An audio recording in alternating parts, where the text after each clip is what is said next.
Introduction. La mort est un fait inévitable que toute la création connaîtra. Chapitre 3 Ali Imran, verset 185. Toute âme goûtera la mort. Allah, le Très-Haut, a placé de nombreuses choses dans le monde afin de rappeler à l'humanité cette réalité. L'un de ces signes est le décès d'un être cher. La perte d'un être cher est sans aucun doute une situation extrêmement triste, et seul celui qui l'a vécu peut vraiment comprendre son impact sur la vie d'une personne. L'islam a prescrit une façon de traiter chaque problème. Par conséquent, ce livre abordera certaines des façons qui peuvent aider à faire face à la perte d'un être cher. Agir selon ces enseignements aidera le musulman à atteindre un caractère noble. Adopter des caractéristiques positives conduit à la tranquillité d'esprit. Perdre un être cher.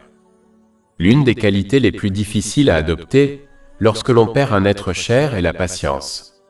Mais cela a été souligné tout au long des enseignements, il faut comprendre que l'impatience ne changera pas l'histoire. Ce qui s'est passé ne peut pas être changé par le comportement de quelqu'un. Une personne qui a perdu un être cher subira cette perte, qu'elle soit patiente ou impatiente. S'il est impatient, il aura perdu son être cher et perdu la récompense innombrable qui vient avec la patience. Chapitre 39 Az-Zumar, verset 10. En effet, le patient recevra sa récompense sans compte, c'est-à-dire sans limite. En outre, ils peuvent même déplaire à Allah, l'exalter par leur comportement. Alors que si l'on fait preuve de patience, on subira quand même la mort de son bien-aimé, mais on recevra aussi une récompense incalculable. Ainsi, d'une manière ou d'une autre, une personne subira la mort d'un être cher, mais elle doit choisir le chemin à suivre, celui de la récompense ou celui de la détresse supplémentaire. Cela est lié à un hadith trouvé dans Sahih Muslim, numéro 7500, qui conseille que chaque cas d'un croyant peut conduire à des bénédictions. Si l'on fait preuve de patience dans les difficultés et de gratitude dans les moments de facilité, on sera toujours entouré des bénédictions d'Allah, l'exalté. De plus, il faut toujours se rappeler du hadith du saint prophète Muhammad, paix et bénédiction sur lui, trouvé dans Sahih Bukhari, numéro 6424. Il conseille que lorsque l'on est patient pour l'amour des apostrophes Allah, l'exalté, après avoir perdu un être cher, sa récompense ne sera rien d'autre que le paradis. Même si faire face à la perte d'un être cher est extrêmement difficile, il faut toujours se rappeler qu'Allah, l'exalté, n'impose jamais à quelqu'un un fardeau plus lourd que ce qu'il peut supporter.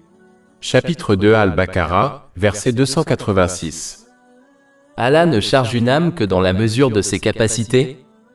La mort est une réalité fixée dans le temps pour chacun. Elle ne peut être ni reportée ni accélérée, et comprendre ce fait peut aider à accepter que la mort d'un être cher à un moment précis était inévitable. Chapitre 3 Ali Imran, verset 145.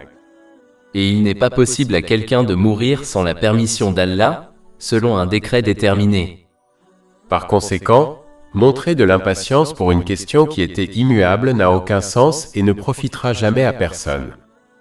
Une autre chose qui encourage une personne à adopter la patience est de comprendre que son bien-aimé est passé à quelque chose de bien meilleur que ce monde temporel.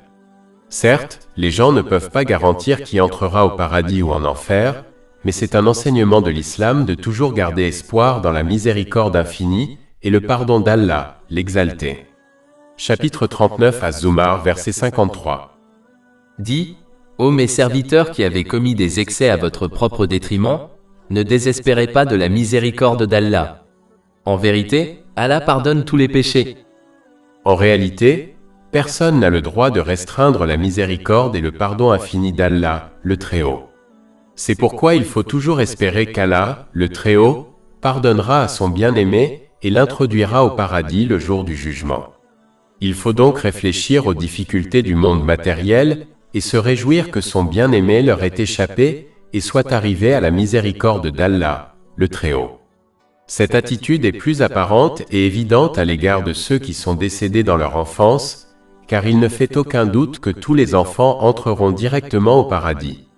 Cela est confirmé dans de nombreux passages, comme le hadith trouvé dans Sahih Bukhari, numéro 7047. Il est important de noter que, comme le recommande un hadith trouvé dans le Sahih Bukhari, numéro 1302, La véritable patience se manifeste tout au long d'une calamité, c'est-à-dire dès le début de la difficulté. Accepter la réalité de la perte d'un être cher au fil du temps est une chose que tout le monde accepte. Il s'agit d'acceptation et non de véritable patience. Il est important de remédier à une idée fausse, très répandue en islam. Certains pensent qu'il n'est pas permis de pleurer un défunt. Cette idée est fausse, car le saint prophète Muhammad, sur lui la paix et le salut, a pleuré à de nombreuses reprises lorsqu'une personne décédait. Par exemple, il a pleuré lorsque son fils Ibrahim, qu'Allah l'agrée, décédait. Cela est confirmé par un hadith trouvé dans le Sunan Abu Daoud, numéro 3126. En fait, pleurer sur la mort d'une personne est un signe de miséricorde qu'Allah, l'Exalté, a placé dans le cœur de ses serviteurs. Et seuls ceux qui font preuve de miséricorde envers les autres bénéficieront de la miséricorde d'Allah, l'Exalté. Cela a été conseillé par le saint prophète Muhammad, que la paix et les bénédictions soient sur lui, dans un hadith trouvé dans Sahih Bukhari, numéro 1284. Ce même hadith mentionne clairement que le saint prophète Muhammad, que la paix et les bénédictions soient sur lui, a pleuré sur son petit-fils qui était décédé. Le saint prophète Muhammad, que la paix et les bénédictions soient sur lui, pleurait également lorsque l'un de ses compagnons, qu'Allah l'agrée, était sur le point de mourir. Il a clairement indiqué dans ce hadith, cité dans le Sahih Muslim, numéro 2137, qu'une personne ne sera pas punie pour avoir pleuré la mort de quelqu'un ou pour le chagrin qu'elle ressent dans son cœur. Mais elle risque bien d'être punie si elle prononce des paroles qui montrent son impatience face au décret d'Allah, l'Exalté. Il est clair que ressentir de la tristesse dans son cœur ou verser des larmes n'est pas interdit en islam. Les choses qui sont interdites sont les gémissements et l'expression de l'impatience par des paroles ou des actes, comme déchirer ses vêtements de chagrin. Il existe de sévères avertissements contre ceux qui agissent de cette manière. Par conséquent, il faut éviter ces actes à tout prix. Non seulement une personne peut être punie pour avoir agi de cette manière, mais si le défunt a désiré et ordonné à d'autres d'agir de la même manière après son décès, il en sera également tenu responsable.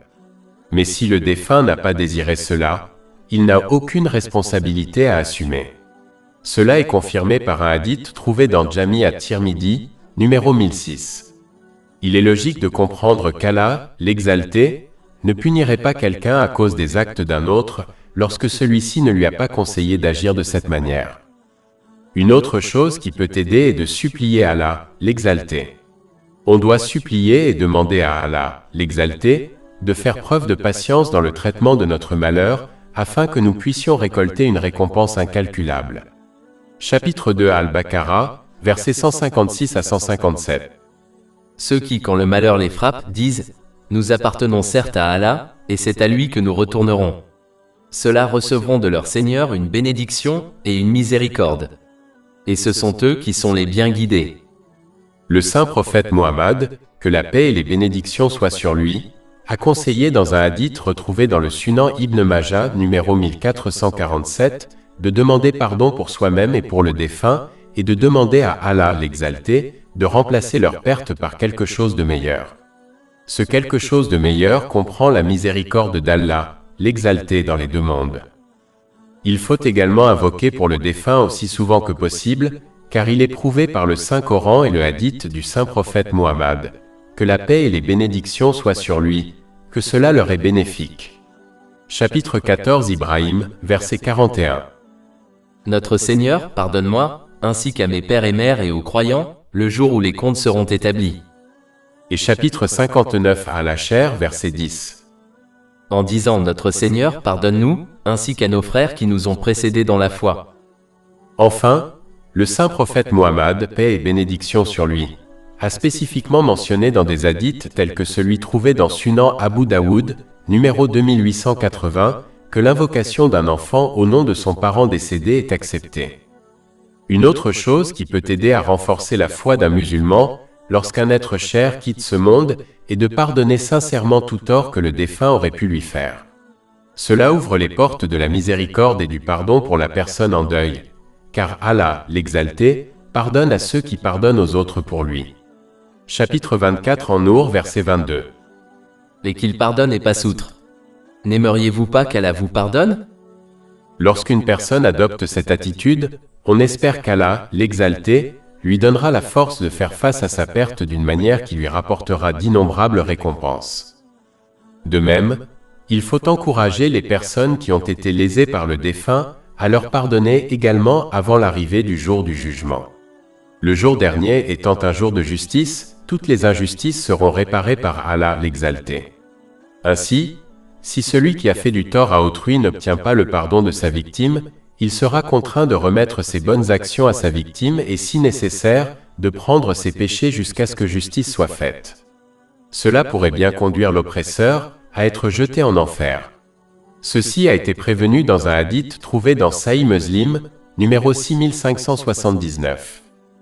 On peut et on doit rembourser les dettes que l'on a laissées à son proche, car c'est aussi une question importante qui sera réglée au jour du jugement.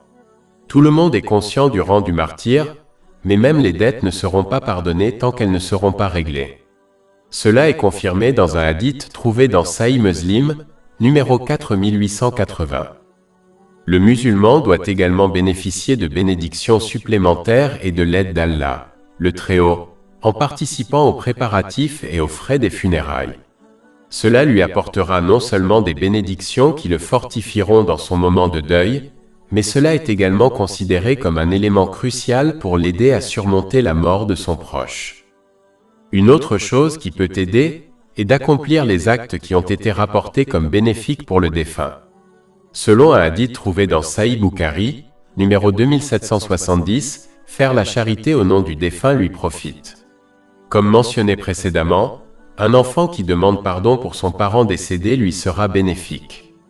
Et lorsque cela est fait sincèrement, cela procure également un grand soulagement à l'enfant.